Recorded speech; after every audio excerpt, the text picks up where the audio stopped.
Mountain West Basketball Championships continue today, March 13th in Las Vegas. Your Wyoming Cowgirls and San Diego State University Aztecs faced off last night in Cowgirl history. 3 overtimes. We're with Jeff Booyer from pokesnews.com with details. Good morning. Yeah, good morning. How are you doing after that late night last night? 3 overtimes, Jeff. 3. Count them, man. And San Diego State not scoring a field goal probably in like 2 or 3 minutes of the final period, but still making their free throws. Yeah, it was, man, I'll tell you, it was hard to watch. I swear my heart is just not, it's just not even beating correctly because of all the cardiology work that I'm going to have done after watching that game.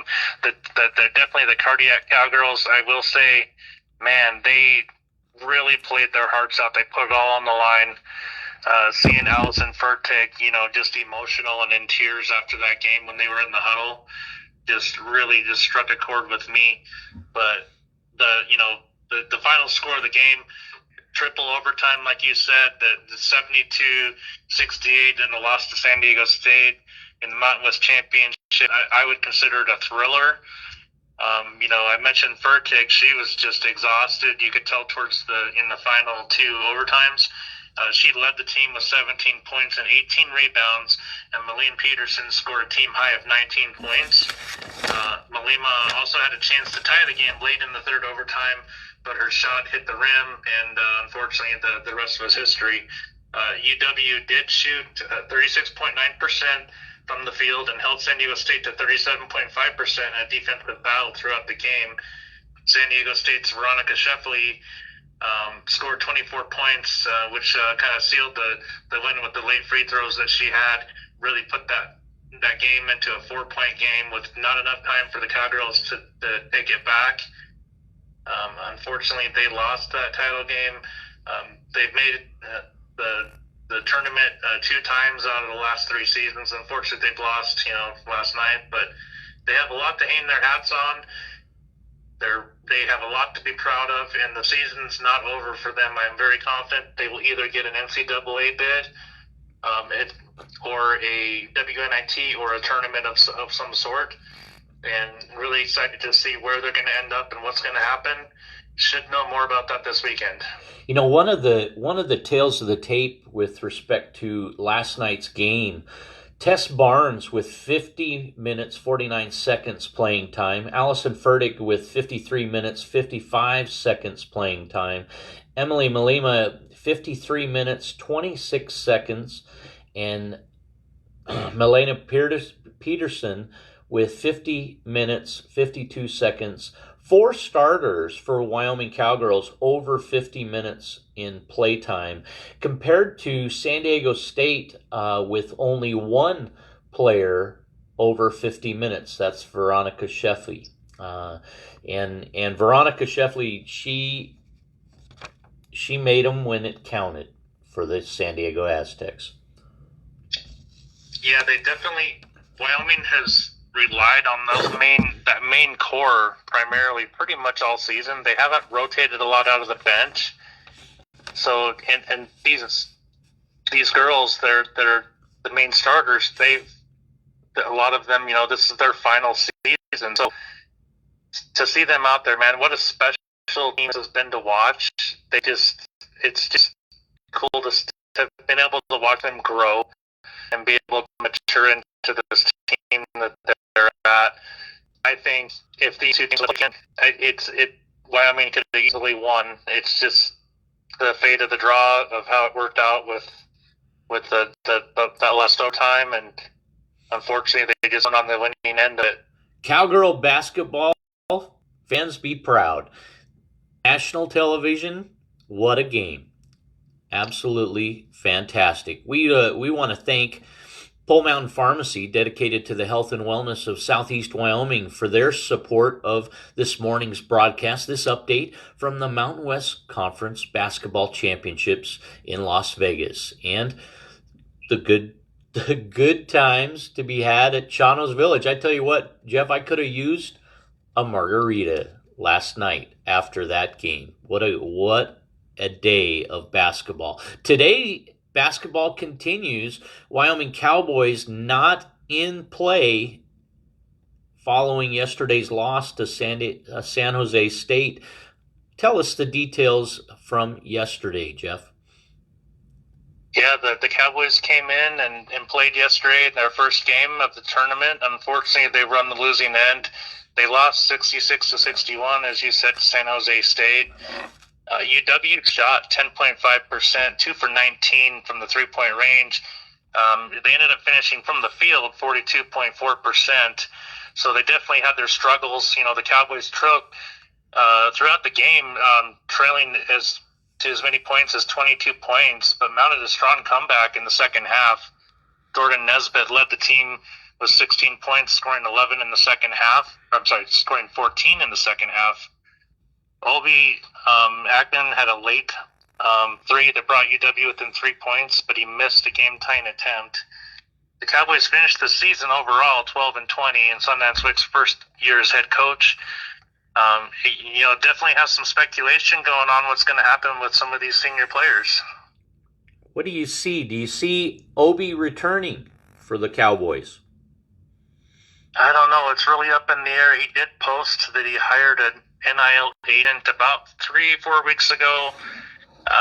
It's going to be interesting to see what happens. You know, obviously these players are being poached. They're being talked to before the season's over. You know, Sundance Wicks alluded to it earlier, last month, talking about that players need to focus on where they're at now and not where they're going to be.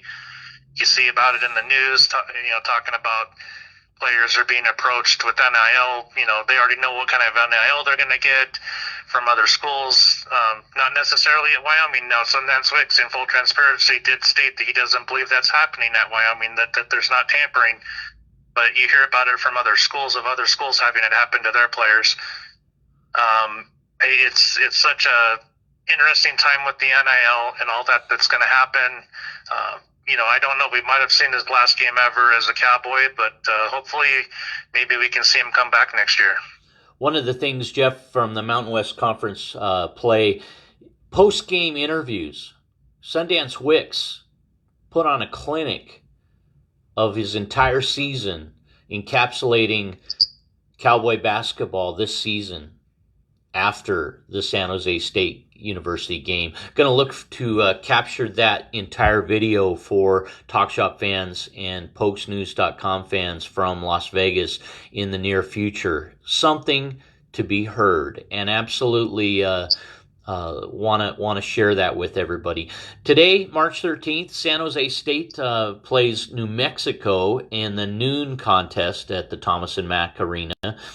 Then that followed by Boise State and San Diego State men's basketball in the 2:30 contest. Then Nevada and Colorado State today at 6 p.m.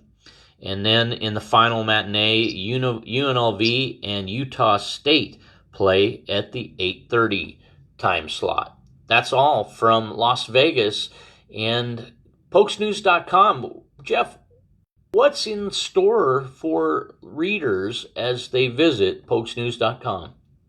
Well, there's going to be a full recap of last night's game on there. Also, we're going to be stepping right into some of the wrestling and also stepping right on up to spring football, which I'm extremely excited about. What do you like in highlights for spring football coming up?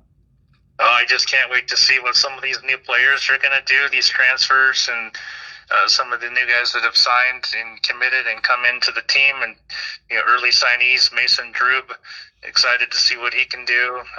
BJ Inman, excited to see him on defense.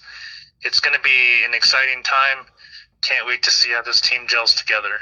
What about number 55, Logan Wilson? He's got a team camp coming up in June. Any updates coming on PokesNews.com for that information? Yeah, I'll definitely have some information on that. He always loves to give back to the community. He's done that here in Casper for the last several years.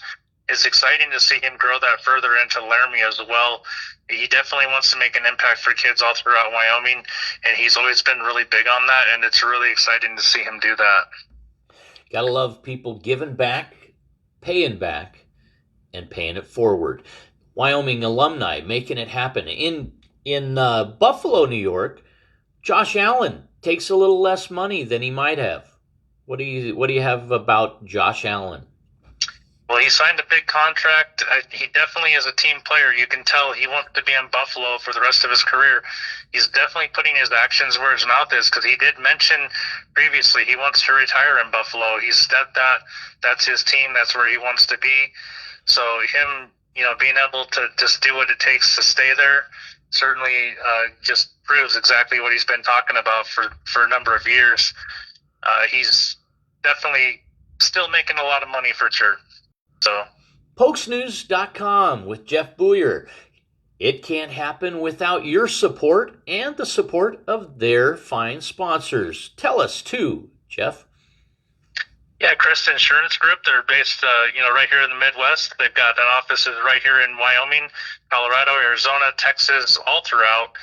They're here for all of your insurance needs, whether it's, basic car insurance, life insurance, even if you have a semi-truck, if you need carrier insurance, they've got that too.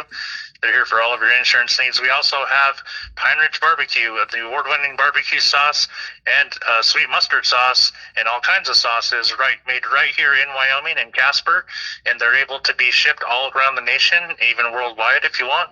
And you can find that at prbarbecue.com. Look forward to more from Pokesnews.com and Jeff Booyer. We appreciate you joining us, Jeff. Thank you for your report. Thank you very much.